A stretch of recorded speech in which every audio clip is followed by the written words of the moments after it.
স্বামী বিবেকানন্দের ১৬৩তম জন্মদিবসে প্রেরণার জয়যাত্রা শুরু হলো। বিবেকের জয়গান এই অনুষ্ঠানে আপনাদের সকলকে স্বাগত জানাই। আজকে আমার সঙ্গে এই মুহূর্তে যিনি স্টুডিওতে রয়েছেন তিনি ময়নাগুড়ি কলেজের বাংলা বিভাগের অধ্যাপক বাসব দাস। নমস্কার, আপনাকে স্বাগত জানাই। যুব সমাজের অন্যতম প্রতিনিধি তিনি।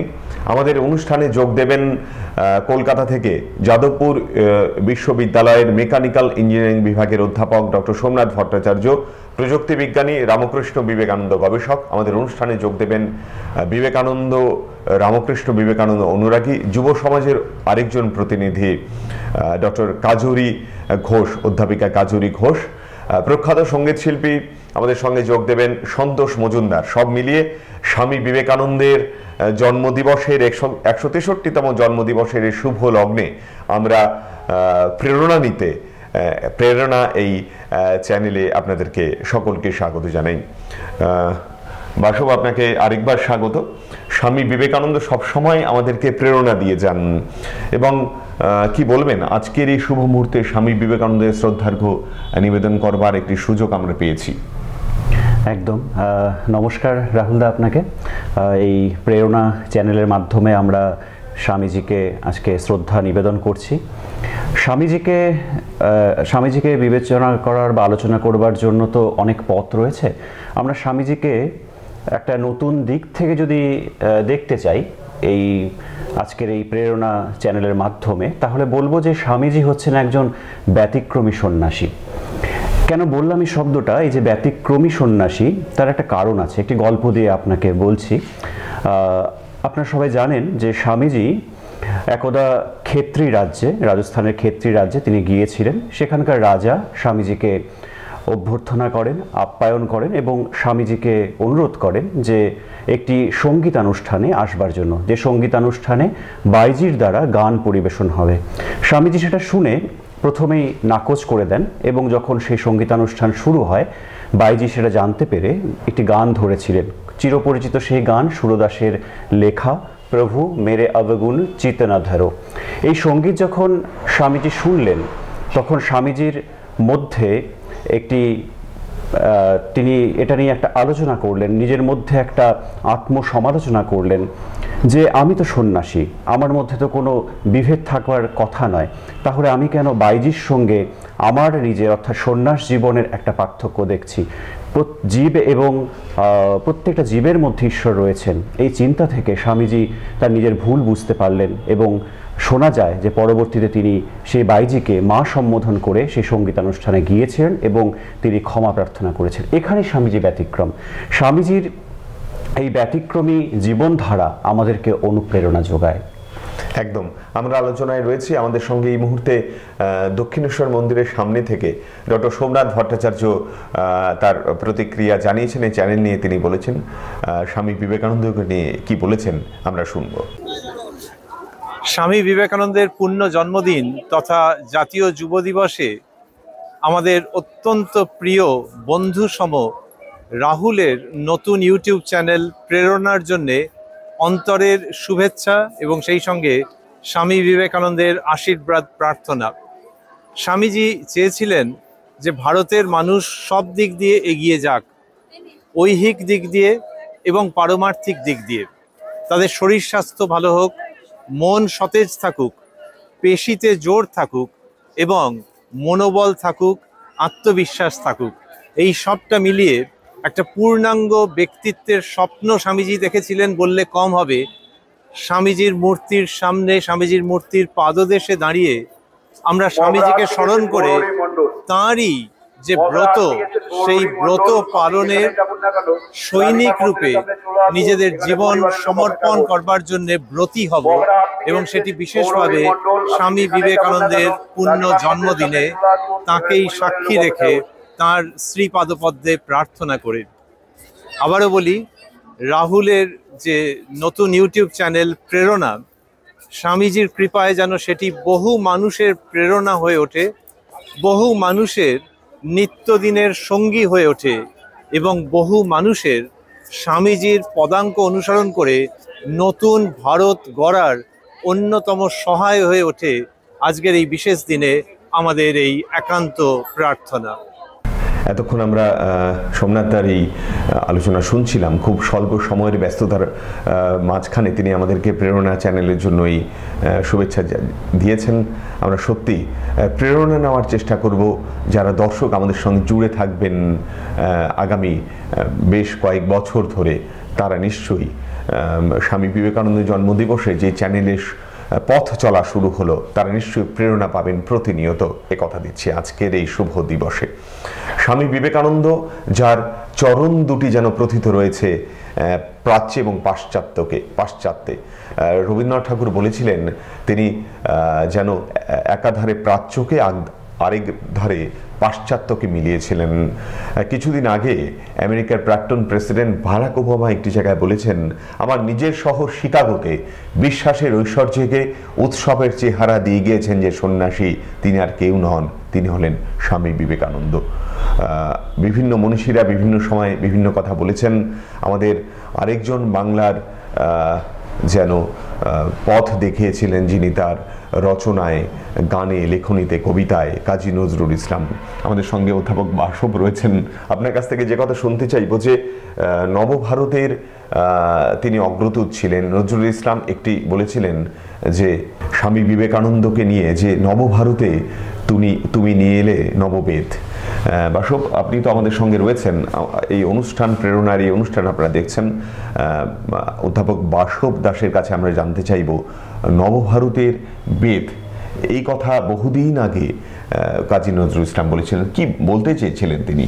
হ্যাঁ, নজরুল ইসলাম এই কথাটি বলেছিলেন তার একটি সঙ্গীতের মধ্যে। ঠিক এর পরের যে চরণ, সেখানেই নজরুল ইসলাম লিখছেন যে জীবে ঈশ্বরে অভেদ আত্মা। এই যে জীবে ঈশ্বরে অভেদ আত্মা, এই দৃষ্টি বা এই দর্শন, এটা উপনিষদের দর্শন। বিবেকানন্দ সেই উপনিষদের দর্শনকে তার জীবনে পালন করেছিলেন, ব্যবহারিকভাবে প্রয়োগ করেছিলেন। তাই নজরুল ইসলাম এই কথা বলেছেন যে নববেদ নিয়ে এসেছেন বিবেকানন্দ। বিবেকানন্দ দেখিয়েছেন যে এই দরিদ্র মানুষের মধ্যে ঈশ্বর রয়েছেন। তাই নজরুল ইসলাম বলছেন এই কথা।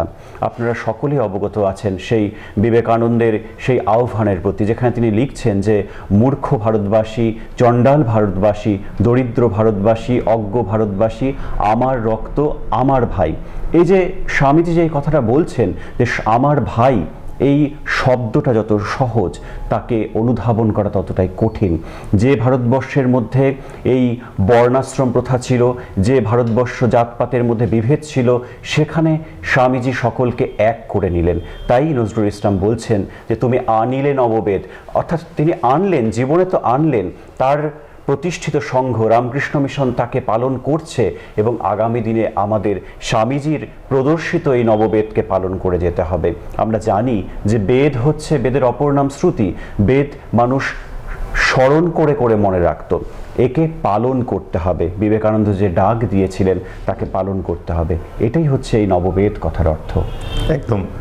নতুন ভারত যেরকমভাবে চাষির লাঙল থেকে বেরোক মুচি ম্যাথুরের ঘর থেকে, সেই নবভারতের অগ্রদূত যুগাচার্য স্বামী বিবেকানন্দ কম্বু কণ্ঠে ঘোষণা করছেন, সমগ্র মানব জাতির আধ্যাত্মিক রূপান্তর, ইহাই ভারতীয় জীবন সাধনার মূল মন্ত্র। ভারতীয়তার ভিত্তি, ভারতবর্ষের মেরুদণ্ড স্বরূপ। ভারতবর্ষ যদি মরে যায়, তাহলে ভারতবর্ষে যে পশু মানবকে দেবমানবে রূপান্তরিত করবার যে টেকনোলজি রয়েছে, সারা পৃথিবী থেকে তা বিলুপ্ত হয়ে যাবে এবং সারা পৃথিবীটা পশু মানবে ভরে যাবে। স্বামী বিবেকানন্দের এই জন্মদিবসে তারই কে শ্রদ্ধার্ঘ্য নিবেদন করার জন্য আমরা যেন আজকে সমবেত হয়েছি। সারা পৃথিবী জুড়ে স্বামী বিবেকানন্দকে ঠিক এরকমভাবেই সারাদিন যাবৎ শ্রদ্ধার্ঘ্য নিবেদন করা হয়েছে। আমার সঙ্গে বাসব দাস রয়েছেন, অধ্যাপক বাসব দাস। এই মুহূর্তে কলকাতা থেকে একটি প্রতিক্রিয়া আমরা পেয়েছি। অধ্যাপিকা ডক্টর কাজরি ঘোষ স্বামী বিবেকানন্দকে নিয়ে তিনি কি বলেছেন আমরা শুনব। নমশ্রী যতিরাজায় বিবেকানন্দ সুরায় সচ্চিৎ সুখ স্বরূপায় স্বামিনে তাপহারিণে। স্বামী বিবেকানন্দের ১৬৩তম জন্মদিবসে আমার প্রণাম।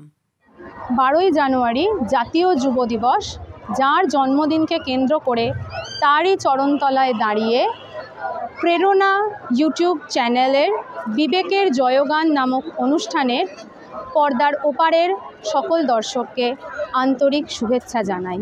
যে জায়গা থেকে নরেন্দ্রনাথ থেকে স্বামী বিবেকানন্দ হয়ে উঠেছিলেন, সেইখানে দাঁড়িয়েই আজকের এই ছোট্ট প্রতিবেদন। স্বামীজি যে চেয়েছিলেন মেয়েরা এমন কিছু শিখুক যাতে প্রয়োজনে তারা নিজেদের জীবিকা নিজেরাই অর্জন করতে পারে, আজ তো সত্যিই দেখছি নানা ক্ষেত্রে মেয়েরা কিভাবে প্রতিষ্ঠিত। এমনকি কত মেয়েরা মায়েরা সংসারের নানান কাজ সামলে কত ছোট ছোট মহিলা কেন্দ্রিক ব্যবসা শুরু করছে। তাতে তো তাদেরও কত অভিজ্ঞতা হচ্ছে। আর জীবিকা উপার্জনের সাথে সাথে তারা যদি আত্মরক্ষার কৌশলটাও শিখে নেয় তাহলে কিন্তু সেটি তাদের জন্যই ভালো। তিনি যে উপলব্ধি করে বলেছিলেন যে জাতি নারীকে সম্মান করতে পারে না সে জাতি মরতে বসেছে, আজকের দিনে দাঁড়িয়েও বিভিন্ন ঘটনা যখন আমরা শুনতে পাই বা জানতে পারি, সেখানে যেন মনে হয় সেই সব কথারই প্রতিধ্বনি হচ্ছে। স্বামীজির জীবনে কিন্তু তার মা এবং দিদিমার শিক্ষার প্রভাব প্রচুর। মায়ের কোলে বসেই কিন্তু স্বামীজি শিখেছেন অপরকে শ্রদ্ধা করতে। মায়ের কাছেই তিনি কিন্তু শিখেছেন প্রয়োজনে কিভাবে দৃঢ় হতে হয়। তার গুরু শ্রী রামকৃষ্ণও কিন্তু সকল নারীর মধ্যে মাকেই দেখতেন। স্বামীজি যেমন তার মা এবং গুরুর কাছ থেকে নারী জাতিকে সম্মান করতে জেনেছিলেন, নিজের জীবনে তা দেখিয়েছেন, তেমন এখনও কিন্তু সব মায়েদেরই উচিত ছোট থেকেই তার সন্তানদের সকলকে শ্রদ্ধা করতে শেখানো, ভালোবাসতে শেখানো, মনকে পবিত্র চিন্তা ভাবনায় কিভাবে রাখতে হয় সেটা শেখানো, ভালো সঙ্গে কিভাবে মিশতে হয় সেটা জানানো, আর সবচেয়ে বেশি যেটা প্রয়োজন মনকে কিভাবে কন্ট্রোল করতে হয় সেটি জানানো। 163তম জন্মদিনে দাঁড়িয়ে এবং এই স্থানে দাঁড়িয়ে যেন আরও বেশি করে মনে হচ্ছে যুব সমাজকে সত্যি তাকে আরও বেশি করে আঁকড়ে ধরতে হবে। কারণ প্রযুক্তিগত দিক থেকে আমরা যত এগিয়ে যাচ্ছি তত যেন কিছু কিছু প্রলোভন আমাদেরকে নিচের দিকে নামিয়ে আনছে। শুধু যে পড়াশুনোয়, খেলাধুলোয় বা শিল্পে ভালো হতে হবে তা হলেই কিন্তু চলবে না, তার সাথে থাকতে হবে তার আদর্শের প্রতি শ্রদ্ধা, ভালোবাসা। প্রত্যেকের যদি প্রত্যেকের প্রতি শ্রদ্ধা থাকে, নারী পুরুষ নির্বিশেষে দৃষ্টিভঙ্গি যদি সঠিক থাকে, তাহলেই কিন্তু কাউকে কোথাওই আর ইনসিকিউর ফিল করতে হয় না। They alone live who live for others, rest are more dead than alive. Swamiji যে এটা বলেছেন সত্যিই তো। নিজেরা আনন্দে থাকবো, পাশের জনের কি হলো সেটা খেয়াল রাখবো না, পরিবারের কারুর খবর নেব না, এরকম করে বেশি দিন কিন্তু আনন্দে থাকা যায় না, বাঁচা যায় না। পরিবারকে নিয়ে, বন্ধুকে নিয়ে, সমাজকে নিয়ে, রাষ্ট্রকে নিয়ে, প্রত্যেককে নিয়েই কিন্তু আমাদের আনন্দে থাকতে হবে। যুব সমাজের মধ্যে যে অফুরন্ত শক্তি আছে তাই দিয়ে তারা কিন্তু ভালো কোনো কাজ যদি করে তারা অনেক দূর এগিয়ে যেতে পারবে। কারণ এই শক্তি দিয়েই যেমনি অনেক কিছু গড়া যায়, এই শক্তিই কিন্তু আবার অনেক ধ্বংসের কারণ। তাই এই শক্তিকে আমরা কোন দিকে কাজে লাগাবো সেটা কিন্তু নিজেদেরকেই ঠিক করতে হবে। আর তার জন্য আমাদের আরও বেশি করে স্বামীজিকে পড়তে হবে। বিবেকের জয়গান অনুষ্ঠানটির নামকরণ তখনই পূর্ণ সার্থকতা পাবে যখন আমরা প্রত্যেকে অন্তরের বিবেককে জাগ্রত করতে পারবো এবং নিজেদের জীবনকে স্বামীজির দেখানো পথে পরিচালিত করতে পারবো। জয়তু স্বামীজি। আপনারা এই স্বামী বিবেকানন্দের 163তম জন্মদিবসে এই অনুষ্ঠান আপনারা দেখছেন প্রেরণা এই চ্যানেলে। আমার সঙ্গে এতক্ষণ ডক্টর বাসব দাস আমার সঙ্গে স্টুডিওতে রয়েছে, আপনারা তার আলোচনা শুনছেন। এই মুহূর্তে আমাদের সঙ্গে যোগ দেবেন ডক্টর সন্তোষ মজুমদার। ডাক্তার সন্তোষ মজুমদার, তার গান আমরা শুনবো, স্বামী বিবেকানন্দের জীবন সম্বলিত একটি গান। ডাক্তার সন্তোষ মজুমদার কি গান করেন অবশ্যই আমরা শুনতে থাকি। স্বামী বিবেকানন্দকে শ্রদ্ধার্ঘ্য নিবেদন করব এই গানের মাধ্যমে।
सन्यासी जय कबीर सन्यासी जय कबीर सन्यासी विश्ववंदित विश्वहितैषी विश्ववंदित विश्वहितैषी विश्वध्याय मनीषी ज्योति विवेकानंद स्वामी ज्योति विवेकानंद स्वामी जय कबीर सन्यासी जय कबीर सन्यासी जय कबीर सन्यासी जय कबीर सन्यासी जय कबीर सन्यासी जय कबीर सन्यासी। এতক্ষণ আমরা ডক্টর সন্তোষ মজুমদারের এই সঙ্গীত শুনছিলাম। আজকের এই অনুষ্ঠানের নামকরণ যেন সত্যি সার্থক। তিনি তার গানের মাধ্যমে এই প্রেরণার এই চ্যানেলে এসে তিনি স্বামী বিবেকানন্দকে শ্রদ্ধার্ঘ্য নিবেদন করলেন তার সঙ্গীতের মাধ্যমে। আজকের এই দিনে স্বামী বিবেকানন্দের এই আবির্ভাব দিবসে তার 163তম জন্মদিবসে একটি কথা বলতে ইচ্ছে করছে। স্বামী বিবেকানন্দের এই 163তম আবির্ভাব দিবস যদি আগামী তরঙ্গের কোনো পূর্বাভাস হয় তবে তার স্বীকৃতি লাভের প্লাবন অনিবার্য। তার যে 18টি জ্ঞান সূর্যের বিকাশ আগামী 1500 বছর ধরে বহু গুণ বিকশিত হয়ে সারা পৃথিবীকে আলোকিত করবে এ স্বয়ং স্বামী বিবেকানন্দেরই যেন ভবিষ্যৎবাণী। তাই স্বামী বিবেকানন্দের সেই বাণী যে ওঠো জাগো লক্ষ্যে না পৌঁছানো পর্যন্ত থেমো না, স্বামী বিবেকানন্দের সেই প্রেরণা নিয়েই আজকের অনুষ্ঠান আমরা শেষ করব। আপনারা সকলে ভালো থাকুন। প্রত্যেক দিন প্রত্যেক মুহূর্তে যখন আমার টিম যখন এই চ্যানেলে হাজির হবে নিশ্চয়ই আপনাদেরকে প্রেরণা দেওয়ার চেষ্টা করব। ভারতবর্ষের মনীষীদের বিভিন্ন কথা শুনিয়ে, বিভিন্ন সাকসেসফুল মানুষের কথা শুনিয়ে যারা আমাদেরকে প্রত্যেক দিন জীবন যুদ্ধে প্রেরণা দেন। নতুন সূর্য উঠুক পৃথিবীতে, ভালোবাসা জেগে উঠুক ধরণীতে। কারণ আমরা হারবো না কেউ, আমরা থমকে যাব না কেউ, আমরা ওড়াবো বিজয় কেতন আর নিজেদের উষ্ণিসে পরে নেব সফলতার নতুন পালক। প্রেরণা নেব এই প্রেরণা এই চ্যানেলের পক্ষ থেকে। চ্যানেলের বিভিন্ন অনুপ্রেরণাদায়ী অনুষ্ঠান আপনাদের জন্য সারা বছর হাজির থাকছে। স্বামী বিবেকানন্দের এই বিবেকের জয়গান এই অনুষ্ঠানে তারই জন্মদিবসে তার কে নিয়ে যে অনুষ্ঠান আজকে আবর্তিত হয়েছে নিশ্চয়ই আপনাদেরকে অনুপ্রেরণা দেবে আগামী দিনে। সকলে ভালো থাকুন, ভালো রাখুন সকলকে। নমস্কার।